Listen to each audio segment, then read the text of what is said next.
কেন পণ্ডিত, কি হয়েছে? গোপাল ছুটি নিয়ে জামাই ষষ্ঠীতে তার শ্বশুর বাড়ি গেছে। এক্ষেত্রে আমার কিছু বলার নেই। না, স্বয়ং মহারাজ গোপালকে ছুটি দিয়েছেন। কিন্তু গোপালের নাতি নাতনি যারা আমার পাঠশালায় শিক্ষা নিতে আসে তাদের ছুটি দেওয়ার অধিকার নিশ্চয়ই আমার, তাই তো মহারাজ? আমি তাদের গুরুমশাই।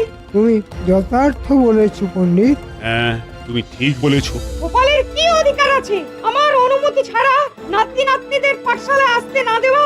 তো কেন কেন তারা কেউ যায়নি কেন পাঠশালায়? না মহারাজ, তারা কেউ আসেনি। এতে ওদের শিক্ষা লাভে বিঘ্ন ঘটলো।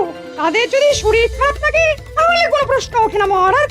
কিন্তু এখানে প্রশ্ন উঠছে, কারণ তাদের শরীর খারাপ নয়। মহারাজ, গোপাল ওদের সবাইকে নিয়ে নিজে জামাই ষষ্ঠীর নেমন্তন্ন খেতে গেছে। ছি ছি মহারাজ, বুঝি না বাপু, বুড়ো বয়সে কিসের এত জামাই ষষ্ঠী? তারপরে নাতি নাতনি সদল বলে গোপাল গেল, পণ্ডিতকে কিছু বলেও নি।